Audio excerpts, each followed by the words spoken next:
Bienvenidos a Sonidos de Psicología, el podcast del Colegio Oficial de la Psicología de Madrid. Un espacio para entender la psicología y el mundo que nos rodea.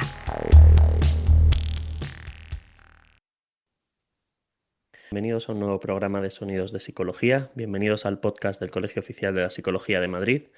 Yo soy Julio Lupiani y hoy tengo la suerte de contar con Valeria Morriconi, psicooncóloga, coordinadora del Grupo de Trabajo de Psicooncología y Cuidados Paliativos del Colegio Oficial de la Psicología de Madrid, y con la que venimos a hablar, que se publica hoy, viernes 17, para abordar lo que este domingo se celebra, el Día Mundial del Cáncer de Mama.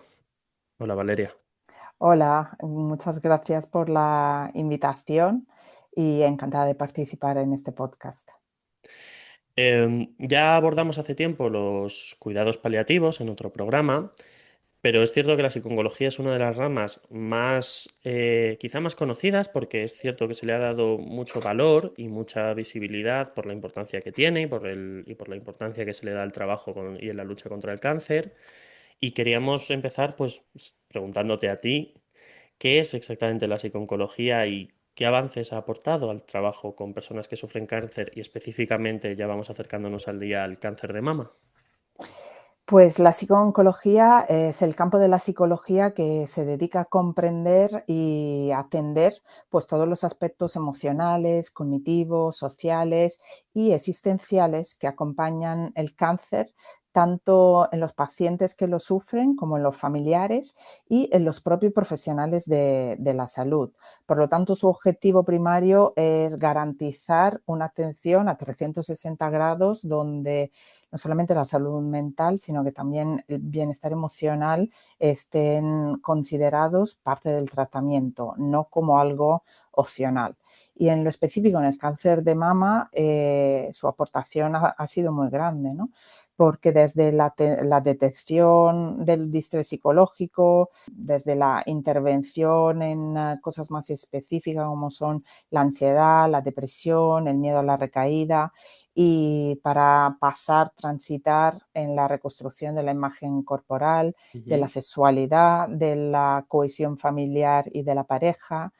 Trabajamos también la adherencia terapéutica al tratamiento, a la rehabilitación, las secuelas de las supervivientes. Hoy en día sabemos que la atención en psicooncología no solamente mejora la calidad de vida y la satisfacción con la atención sanitaria, sino que minimiza las secuelas que puede tener la enfermedad en la vida de quien la padece. Pues muchos ámbitos además que luego abordaremos porque precisamente es parte de lo que queríamos hablar, como la psiconcología, pues quizá al estar un poco tan unida a los cuidados paliativos, ¿no? Que es otra de las grandes ramas, pues se ve mucho como la parte más del impacto de la enfermedad, de la posibilidad del duelo, de la pérdida, de la muerte. Pero en realidad es el abordaje también de la supervivencia y de todas las áreas de la vida que se ven afectadas. Y claro, quizá esta visión ha podido generar ciertos malentendidos o ciertos mitos sobre el trabajo de la psicooncología en el cáncer y en el cáncer de mama. ¿Estos mitos o estos malentendidos aún se dan? ¿Se dan en profesionales? ¿Se dan en pacientes? ¿Cuando va a verles el psicooncólogo? Cuando se les deriva al servicio, bueno, ¿esto qué es? ¿Esto es porque el cáncer es peor? Totalmente, tenemos todavía muchos mitos que trabajar y deconstruir, ¿no? Uno de ellos es que la psicóloga aparece solamente cuando hay malas noticias. Y esto hace que ya nos miren con mala cara o con mucho miedo, ¿no? Para esto, lo que tenemos que hacer es insertar la figura de la psicooncóloga, psicooncólogo, desde el primer momento del diagnóstico. Otro mito importante que estamos viendo hoy en día es el de necesito acudir a la cita con la psicóloga porque no lo estoy haciendo bien. Estamos viendo que mensajes como si eres fuerte, todo puedes, o mensajes como El si cáncer como tú una batalla. quieres, totalmente. si tú quieres, puedes, si tienes la mejor actitud, puedes superar esta batalla, esa lucha, sigue luchando. Todos estos mitos hacen que las personas que están transitando por una enfermedad oncológica, y no solamente la propia paciente, si hablamos de cáncer de mama, sino que también los familiares se puedan sentir perseguidas de no lo estoy haciendo suficientemente bien porque no me siento con ganas, con fuerzas No le de estoy seguir motivando, no le luchando. estoy... Totalmente. No estoy motivando, no estoy dando el mensaje positivo que mi ser querido necesita, yo no tengo siempre buena cara, no tengo ganas de hacer todo el deporte que debería, de hacer todo lo sano que debería, entonces soy mala enferma. Y estos son mensajes que hacen muchísimo daño porque además aíslan a la persona enferma de los tratamientos y de otras cosas tan valiosas como son la red de apoyo. El rol de la psiconcología ha ido creciendo mucho. Cuando estábamos preparando esto, hemos visto que en la estrategia en cáncer del Sistema Nacional de Salud, que es un protocolo entero desarrollado sobre cómo se deben dar cambios en el Sistema Nacional de Salud para aumentar y mejorar el servicio y el cuidado al paciente en cáncer, tiene un bloque entero de recomendaciones de mejora de la atención psicológica al cáncer, y con recomendaciones además, que es algo que te os comentaba antes, no solo sobre la comunicación de malas noticias o el abordaje, sino desde la entrada por el primer servicio de una persona con cáncer o con cáncer de mama, el abordaje con los familiares, el abordaje en toda la amplitud de la vida de esa persona. Y bueno, os he hablado de esos mitos que son una de las principales barreras que hay para la integración de este rol de la psiconcología, ¿no? Aún hay otras estructurales, culturales, formativas que dificulten eso. Sí, lamentablemente hay otras barreras que dificulten que ese maravilloso protocolo de recomendaciones de mejora la atención psicológica al cáncer que ha elaborado el Sistema Nacional de Salud se vea implementado. Antes de todo, que el propio Ministerio de Sanidad reconoce la atención psicológica como parte esencial de la calidad asistencial y propone todas estas medidas muy específicas y muy atentas a la salud emocional de los pacientes, pero ese reconocimiento convive con una brecha profunda, importante, entre lo que se recomienda y lo que se aplica, porque hoy en día sufrimos una ausencia de una especialidad sanitaria oficial en psiconcología y en psicología paliativa.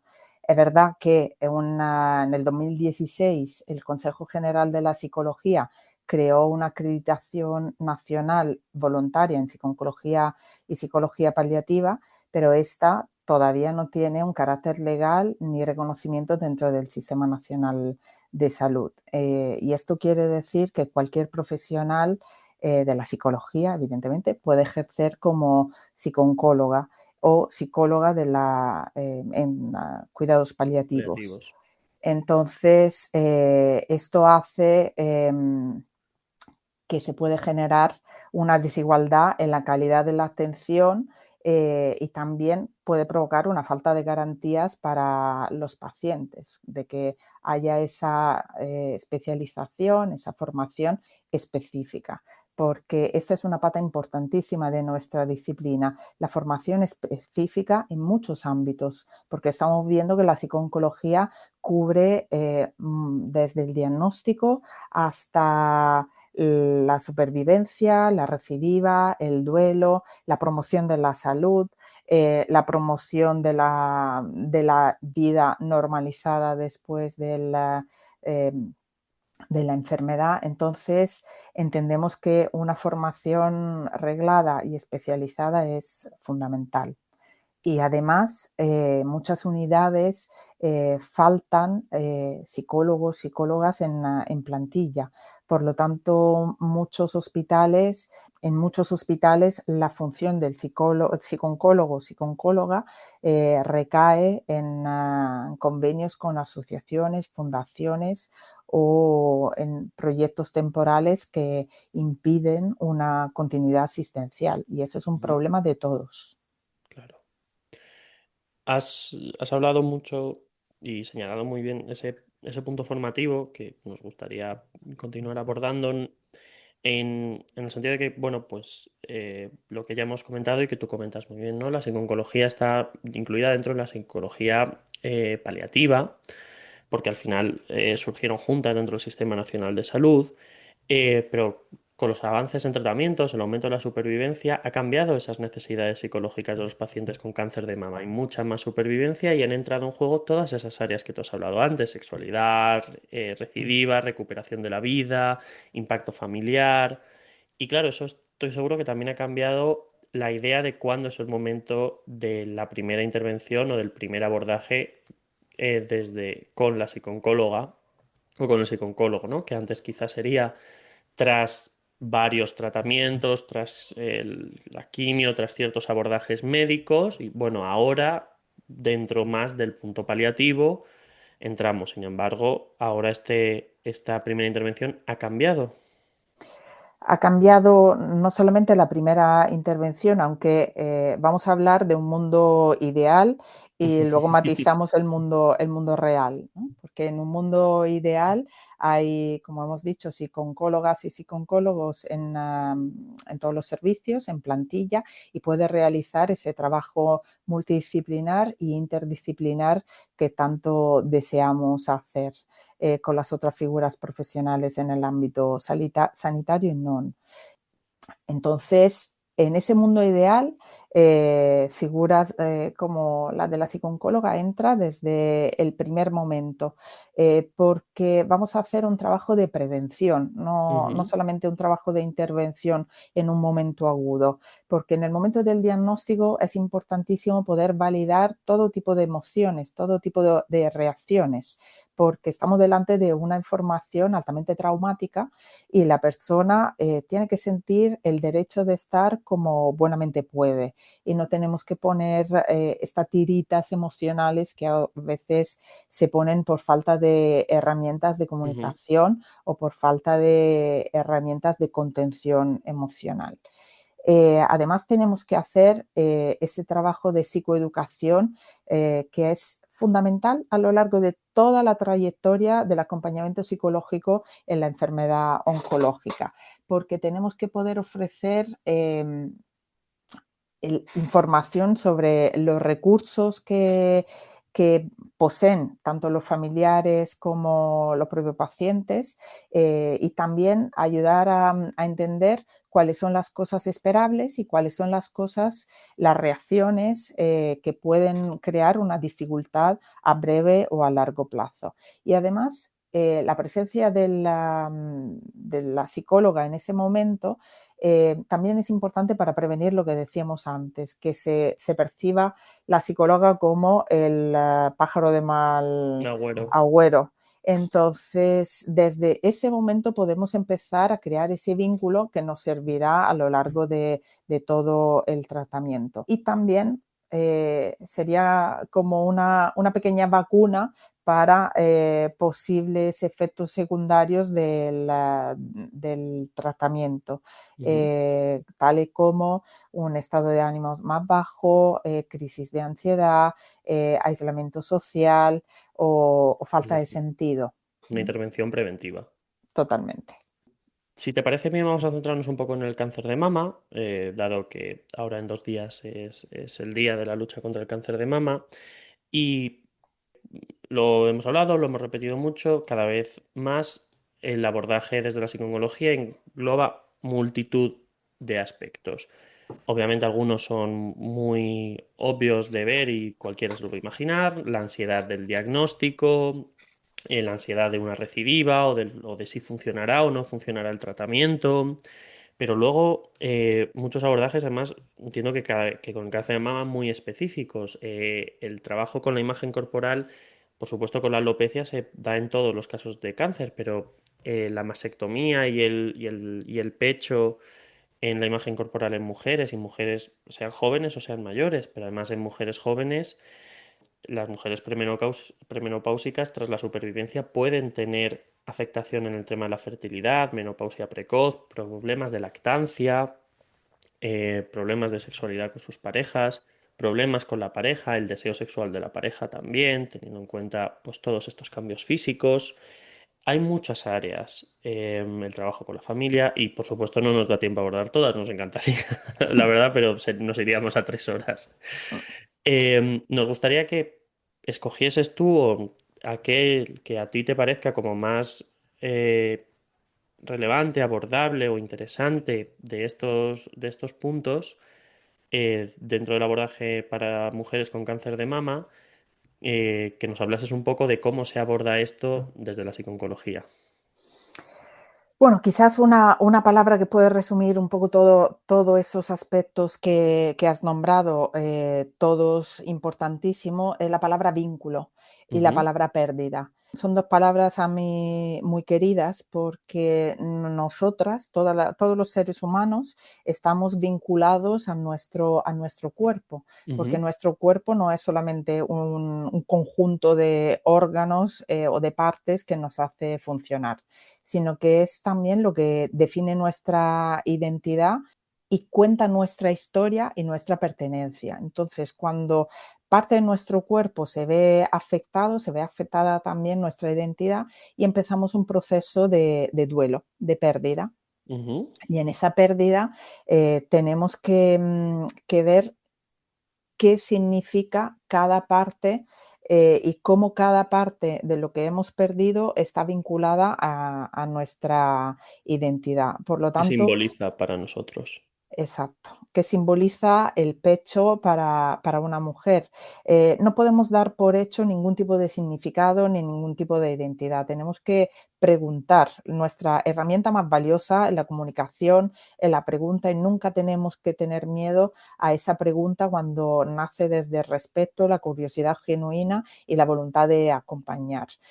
Para una mujer el pecho puede significar maternidad, para otra mujer puede significar sexualidad, para otra mujer puede representar la pertenencia a su familia, puede significar muchísimas cosas. Ujú, Y tenemos que explorar porque, como tú bien has matizado, tampoco es igual en qué fase del ciclo vital aparece la enfermedad o aparece ujú, el cambio de la imagen corporal.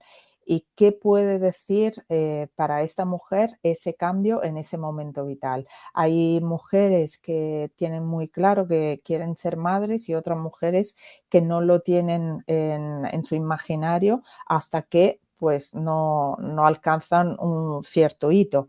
Y ujú, hay mujeres que cuando llega el diagnóstico de cáncer, no piensan que pueden perder esa capacidad o esa facultad, ¿no? ujú, Hablando, por ejemplo, de la lactancia. Entonces, tenemos que explorar y tenemos que hablar sin tapujos, sin vergüenzas, de fertilidad, de sexualidad, de proyectos de futuro, y tenemos que estar, vuelvo otra vez la formación, muy atentas a las últimas investigaciones, a los últimos hitos de la ujú, medicina para poder traducir, vehicular, acompañar la información médica para poderla tejer dentro de la información vital de estas personas que están en tratamiento. Eh, Tenemos que tener en cuenta que cuando una mujer o un hombre enferman de cáncer de mama, al lado hay una pareja, una familia y toda una red extensa. Entonces, también esa pareja, esa familia, tienen que entrar en la mirada de la psicología, ¿no? ujú, Em, Antes de seguir en este ámbito, quiero recalcar, cáncer de mama es una enfermedad que siempre o hasta ahora ha sido asociada a las mujeres y que puede también ser diagnosticada en hombres. Sí, lo teníamos pendiente de comentarlo contigo porque es una de las cosas que estuvimos mirando. Ya lo teníamos presente hace unos años. Esto es una anécdota personal, pero bueno, yo lo descubrí porque hace unos años El País hizo un documental con hombres supervivientes de cáncer de mama. A lo mejor estoy hablando hace 10, pero a mí me marcó mucho porque es verdad que fue la primera vez que se me ocurrió que obviamente tiene todo el sentido. Los hombres tienen mamas Claro. también. Tienen las mismas glándulas y no son funcionales, o generalmente no son funcionales, pero tienen las mismas partes fisiológicas en las que se puede desarrollar un cáncer. Y claro, hablaba pues esto de que es un porcentaje muy bajo, es cierto que es el 1% o menos de los cánceres de mamas, pero nos generaba mucha curiosidad planteando abordar esto contigo. Claro, entendemos que entre el desconocimiento, lo asociado que está el cáncer de mama a algo pues, femenino y de mujer, es un abordaje que quizá en hombres tiene un componente muy de abordar la vergüenza, de abordar la masculinidad, de abordar cómo eso, esa afectación pues, en esos vínculos con lo que significa para él ser un hombre y tener un cáncer de mama, que es algo claro que los hombres no tienen. Lo importante es entender que cualquier parte del cuerpo se vea afectada por una enfermedad en una persona, eso hace una grieta en la identidad de esa persona. Y para esto tenemos que preguntar qué significa ese órgano, esa parte del cuerpo en la estructura y en la narración vital de Esa esa persona. persona.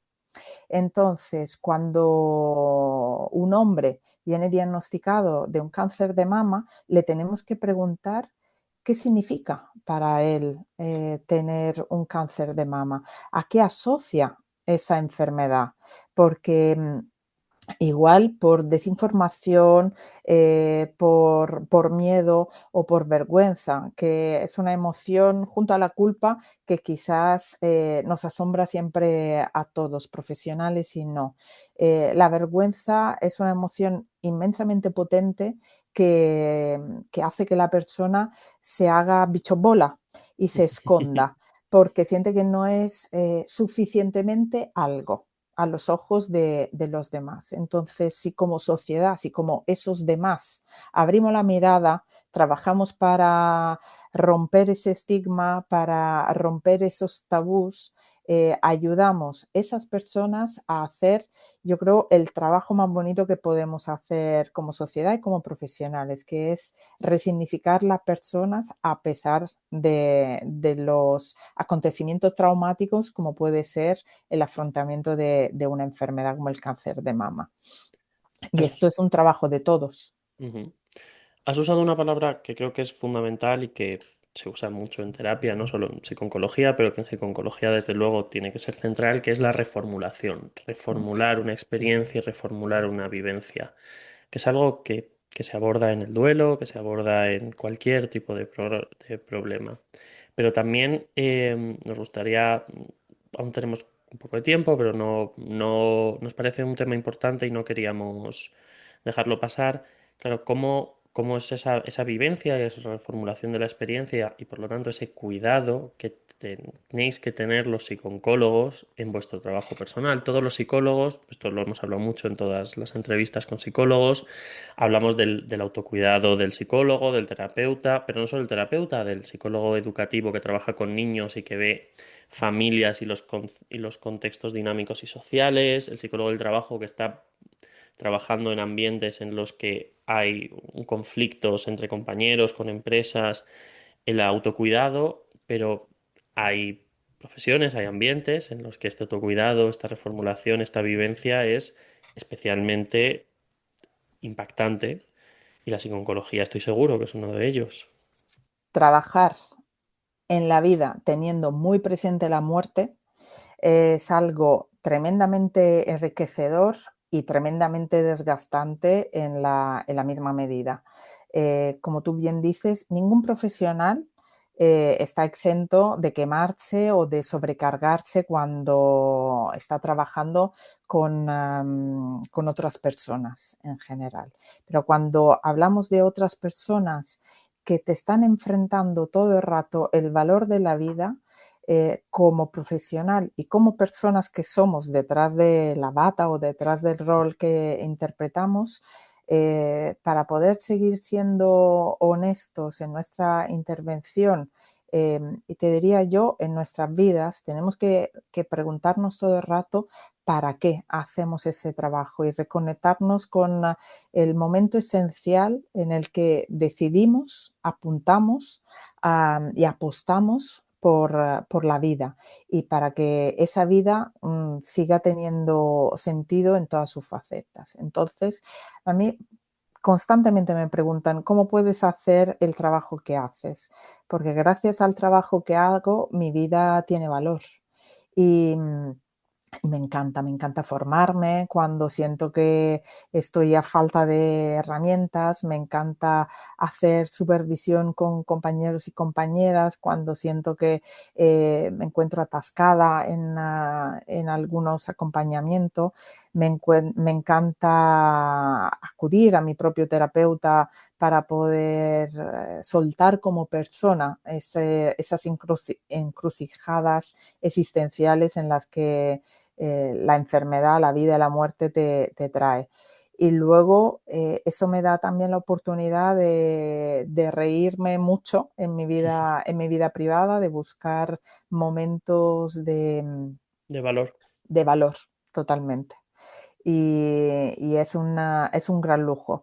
Pero es verdad, es muy fácil despistarse y meterse en una vorágine, en una espiral donde el día se pasa tan rápidamente que es solo un cúmulo de horas y no de momentos significativos.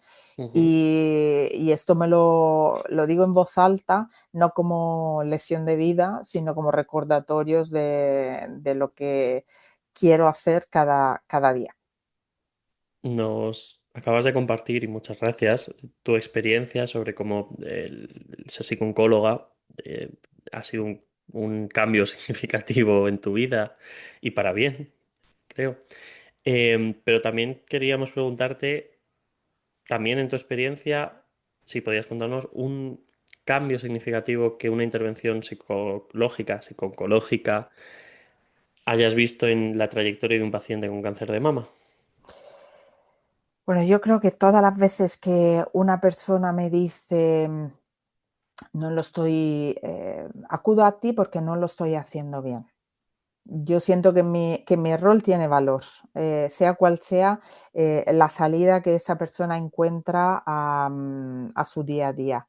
Y luego, por supuesto, El proceso de no fustigarse. exacto, el proceso de no fustigarse. Y luego, por supuesto, todas las intervenciones que vuelven a dar dignidad y sentido a la vida, en cualquiera de las etapas en las que se encuentra esa persona o ese familiar. O cuando, por ejemplo, consigo deshacer nudos en la comunicación entre parejas o entre familiares, o cuando, en ocasiones como estas, de forma tan generosa, me dais la posibilidad de explicar a la población general de qué sirve nuestra intervención y cómo podemos ayudar como sociedad a personas que están en Ujú. tratamiento. Pues te lo agradecemos. Justo te iba a decir que siempre al final del programa dejamos 5 minutos o el tiempo que haga falta, por si nos hemos dejado algo, por si hay algo que te parece importante y está en el tintero, por el mensaje con el que tú quieras cerrar este programa, Valeria. Caemos a veces en la tentación o en el prejuicio de pensar, de seguir asociando cáncer a muerte. Y hoy en día, gracias a los avances de la medicina, podemos asociar cáncer a enfermedad crónica. Y cuando hablamos de enfermedad crónica, hablamos de supervivientes, ¿no? Es una palabra controvertida esa de supervivientes, ¿no? Porque algunas personas se encuentran identificadas con esa palabra y otras personas no. Pero la pregunta que está detrás de eso siempre es, yo era y ahora no tengo ni idea de quién soy. Y esto es fundamental verlo, acompañarlo y intervenir sobre esto si vemos que la persona está sufriendo y se está perdiendo en Ujú. esta pregunta. Ayudar a las personas a integrar la experiencia vital de la enfermedad y el tratamiento en su historia personal, y hacer que esa historia no sea un punto aparte, sino sea una coma dentro de ese libro que es su vida y su vida compartida. eh, es, es parte de nuestro deber como psicólogas, y parte de nuestra reflexión como sociedad. ¿Cómo podemos ayudar a reconstruir esa narrativa vital cuando se ve interrumpida por una enfermedad? Pues creo que con este mensaje nos vamos a quedar porque nos parece igual de valioso que creo que a ti. Y esa construcción de la identidad después, sea del superviviente o sea de cualquier otro nombre que la persona elija ponerle, esa asociación del cáncer a, bueno, a una enfermedad crónica, pero eso también quiere decir a vivir. Exacto. Vivir con el cáncer, a pesar del cáncer y habiendo dejado atrás el cáncer. Vivir con sentido, ¿no? Como decía Sí. Yalom. Hay también un apunte, Ujú. que gracias a la reformulación, ¿no? de la psicología, de la psiconcología, de la psicología en cuidados paliativos, de del modelo biomédico al biopsicosocial, y ahora estamos transitando en un modelo más Contextual. narrativo, Mm. contextual. Hacemos que la psicología y todos los conocimientos que tenemos como gremio lleguen también a otros tipos de profesionales y podamos entrelazar conocimientos, y por eso pasar de un equipo multidisciplinar a un equipo interdisciplinar, que cuando hablamos de psicología de la salud, no se tiene que dar por hecho, sino que tiene que ser una realidad. Mm. Pues con este mensaje nos quedamos. Muchísimas gracias por venir, Valeria. Muchísimas gracias por tu participación. Nos quedaríamos 3 horas más escuchándote, la verdad. Así que nada, muchísimas gracias, de verdad. Muchísimas gracias a vosotros, a vosotras. Nos escuchamos en el próximo programa. Saludo. Esperamos que hayas disfrutado de este podcast. Puedes encontrar todos nuestros contenidos en las mejores plataformas podcast, canal YouTube y en la web del Colegio Oficial de la Psicología de Madrid. Te esperamos en el próximo episodio de Sonidos de Psicología.